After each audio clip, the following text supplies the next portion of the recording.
India गठबंधन से पहले बैतूल में हुई बैठक संपन्न। देश में हो रहे लोकसभा चुनाव को लेकर भाजपा और नरेंद्र मोदी के खिलाफ बनाए गए इंडिया का महागठबंधन की प्रथम बैठक बैतूल जिले में आयोजित की गई। बैठक में स्वतंत्र संग्राम सेनानी एवं कम्युनिस्ट पार्टी के वरिष्ठ नेता राम रेड, डॉक्टर राम कृष्ण मोदी, पूर्व विधायक डॉक्टर सुनील नीलम, यूथ कांग्रेस महासचिव प्रदेश मध्य प्रदेश प्रभारी शेष नारायण ओझा और आम आदमी पार्टी के लोकसभा प्रभारी अजय सोनी, समाजवादी पार्टी के जिलाध्यक्ष कृपाल सिंह सिसोदिया, राकेश महले, कांग्रेस पार्टी के महासचिव शमीर खान, अरुण कोठी, सेवा दल के अनुराग मिश्र। बैतूल लोकसभा चुनाव में इंडिया महागठबंधन के कांग्रेस प्रत्याशी राजू टीकाराम को विजय बनाने के लिए सभी नेताओं ने मिलकर विचार विमर्श किया और साथ में मंथन भी किया।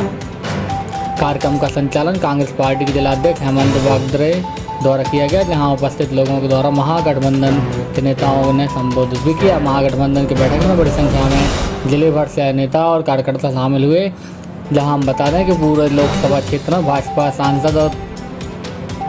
सांसद प्रत्याशी DDOE का जमकर विरोध चल रहा है। वहीं जगह जगह भाजपा सांसद का विरोध भी किया जा रहा है। पूरे 5 साल में जनता के साथ दूरी बनाए रखी और चुनाव नज़दीक आते हुए जनता के बीच पहुँचने लगे। जनता के लिए ऐसा कुछ काम भी नहीं किया और ना ही कोई विशेष योजनाओं का लाभ दिला पाए। एडिशनल इंचार्ज रहमत अली की रिपोर्ट।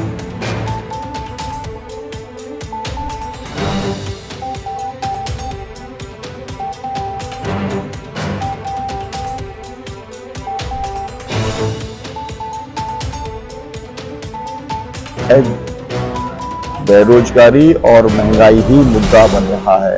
पूरे देश का किसान MSP की कानूनी गारंटी को लेकर के, कर्जा मुक्ति को लेकर के आंदोलनरत है और उसने निर्णय किया है कि वे भाजपा को बेनकाब करेंगे, भाजपा का विरोध करेंगे, भाजपा को दंडित करेंगे। और आप देख रहे होंगे सोशल मीडिया के अंदर कि पूरे पंजाब में, हरियाणा में, तमाम सारे जगहों पर भाजपा के उम्मीदवारों को जब वो गांव में घुस रहे हैं तो उनसे कहा जा रहा है कि तुमने हमें 380 दिन तक दिल्ली के बाहर रोके रखा, आज भी खनौरी के अंदर और शंभू बॉर्डर पे रोक के रखे हो, तो हम भी तुम्हें अपने गांव में नहीं घुसने देंगे। तो पूरा का पूरा वातावरण जो है वो भारतीय जनता पार्टी और NDA के खिलाफ में, मोदी सरकार के खिलाफ में बना है, क्योंकि 10 साल के अंदर भाषण देने के अलावा और अपनी खुद की स्तुति करने और करवाने के अलावा इन्होंने जो देश के मूलभूत सवाल हैं, रोटी, कपड़ा, मकान, शिक्षा, स्वास्थ्य, बिजली, सड़क, स्कूल, अस्पताल, रोजगार, उन सवालों के ऊपर इन्होंने कोई ध्यान नहीं दिया है। और इसीलिए इस बार तमाम वो प्रयास कर रहे हैं कि जनता और मतदाता हमारी तरफ ध्यान दें, लेकिन वो उनकी तरफ ध्यान देने को तैयार नहीं है। इसलिए मुझे लगता है कि एक सिंपल मेजॉरिटी भी वो हासिल करने की स्थिति के अंदर नहीं रहेंगे। पहले राउंड के अंदर, जिसके अंदर उम्मीद ये थी कि भाजपा आगे जाएगी, वहां पर भी भाजपा जो है वेस्टर्न यूपी के अंदर भी पिछड़ती हुई दिखलाई दे रही है। वहां पर अलग अलग जगहों पर अलग अलग समुदाय के लोग खड़े होकर के वहां पर उसका विरोध करने का काम कर रहे हैं। तो भाजपा के खिलाफ में पूरे देश में माहौल बना हुआ है, क्योंकि लोग हर 5 साल में सिर्फ वोट डालने जाते हैं। मैं आपको बता दूं, एक बड़ा भूभाग है जिसे ये तक नहीं मालूम है कि उस लोकसभा का उम्मीदवार कौन है।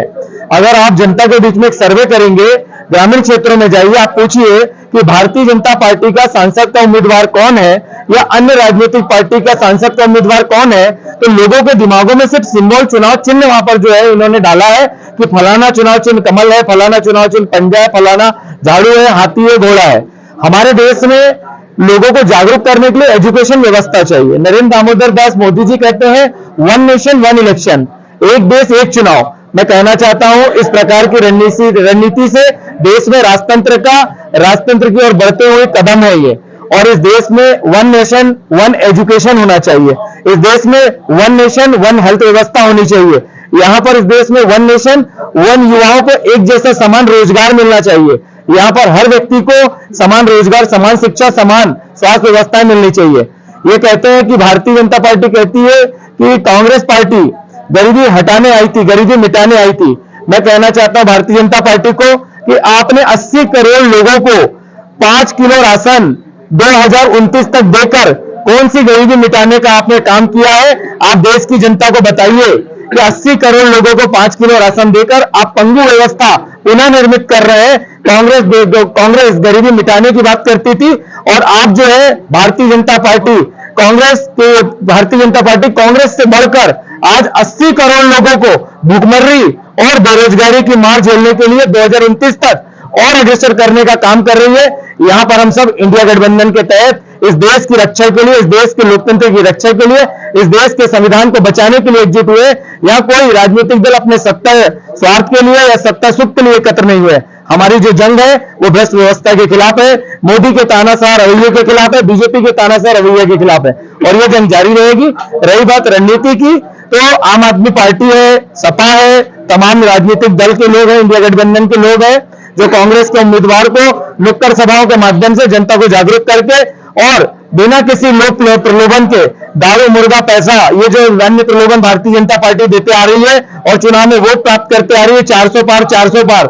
ये तो पहले 143 सीटों पर हार मान चुके हैं। इन्होंने 143 सीटों पर भारतीय जनता पार्टी ने इंडिया गठबंधन के लोगों को विजय प्राप्त करवा दी, अभी चुनाव हुए नहीं है। और जिस प्रकार से भी आदरणीय डॉक्टर सुनीलम जी ने कहा कि सुप्रीम कोर्ट में जिस प्रकार की अभी दलीलें चल रही है और 100% वीवीपैट की अगर पर्ची हो गई, गणना हो गई, तो आपको बता दें भारतीय जनता पार्टी 40 सीट भी पार नहीं कर पाएगी।